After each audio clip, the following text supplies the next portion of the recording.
So this is a question from Jay. What is happening about Baroness Mone and the money she received from PPE contracts? So I love this question because we often report on a scandal as it's happening and then we don't follow it up once it's quietened down on the news agenda. So this is a really good question. And actually, there has been some big news that was broken yesterday by The Guardian. Michelle Mone, who, in case listeners have forgotten, has repeatedly denied links to a company that was awarded COVID contracts worth $203 million during the pandemic. She's actually, through lawyers, acknowledged for the first time that she was involved in the company. This company was called PPE MedPro, and it had contracts to supply millions of face masks and surgical gowns awarded through that controversial VIP lane, which prioritised companies with connections to the Conservative Party and the government. And we should say that a spokesperson for her and her husband, who was also involved, made a full written disclosure of their involvement to the Cabinet Office prior to the award of the PPE contracts. The UK government was fully aware of Mr. Barrowman, who is the husband's role, and that his group would make a commercial profit. And that was a statement given to The Guardian. We actually can't legally say that much more about this case, but that's where the Michelle Mone story is at. And obviously, these kind of COVID, cronyism, contract stories are still, greatly enraging to the public. If you speak to people who run focus groups, it still comes up. That feeling of unfairness around that time, as well as the chaos, kind of really, really still resonates with people, I think.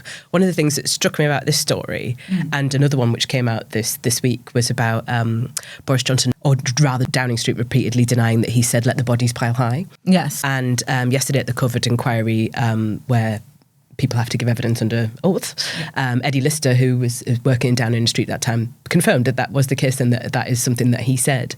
And Michelle Mone repeatedly denied that she had any involvement with this. And this deny, I think, contributes to that feeling of just unfairness, distrust and lack of faith in work that's being carried out on the public's behalf. Yeah, and I'm sure it's not a new thing, but it was normalised during the Partygate revelations for the press office and other officials and Boris Johnson himself to deny certain things that later turned out to be perfectly true. And so, we see this in the case of Baroness Mone, who has been denying her links to this company. Okay, now she's acknowledged that she does have links to it. It really, really degrades public trust. And of course, there's no way of sort of ousting a peer, is there? There's no way of ousting a peer appointed, but by the government today, which happens to be in this case the Conservative Party. But she denied for years that was the case. So I mean, as in terms of where the story could go, I don't know. It depends on how Michelle Mone deals with it, I guess. Yeah, and there's plenty of other allegations that The Guardian has brought up that maybe we'll hear more from her on those. But we should also look across the Houses of Parliament to the Commons, because there have been even more accusations of misconduct against MPs. And the main one this time is an unnamed Tory MP who the former party chairman, Jake Berry, wrote to police about regarding accusations of multiple rapes. That's right. Yeah, it's really quite an alarming story, actually. And, we've seen a lot of sort of sleaze allegations that have gone around Westminster, not just with the Conservative Party, with the Labour Party, which, is always going way back to, for example, the Pestminster period, which is some years ago now. I think that was, 2017? Yeah, it was sort of Parliament's version of the Me Too Absolutely, movement. yeah. And that's kind of rumbled on and has not gone away for years and years now. And we've had this new independent complaints and grievance scheme, which is supposed to deal with it in an independent way and give, potential victims or alleged victims somewhere to go and raise their concerns. But then we see other allegations where the police have become involved, and it really just continues to raise questions and fray the public's faith in how Westminster's operating, really. Yeah. And the numbers are quite amazing, aren't they? I mean, there's been an unusual number of by-elections triggered by misconduct.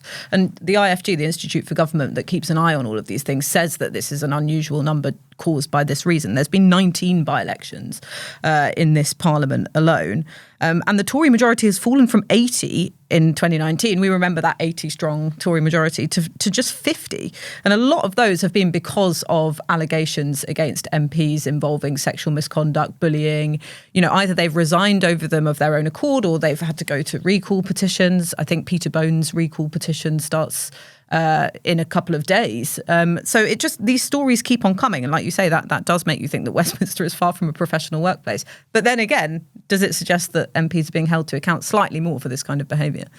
Both things can be true there, right? And some of these allegations that go back years. I mean, Peter Bones, for example, those allegations were first raised years ago, and there's a party process and a government process. I mean, what does it say about Westminster long term? I guess that these things are going to be dealt with, and MPs are going to be held to a much higher standard than they may have done in the past. Yeah. Which is not necessarily a bad thing. No, it's true. Thanks so much for watching. We'd love to know what you think. Please make sure you leave your comments below.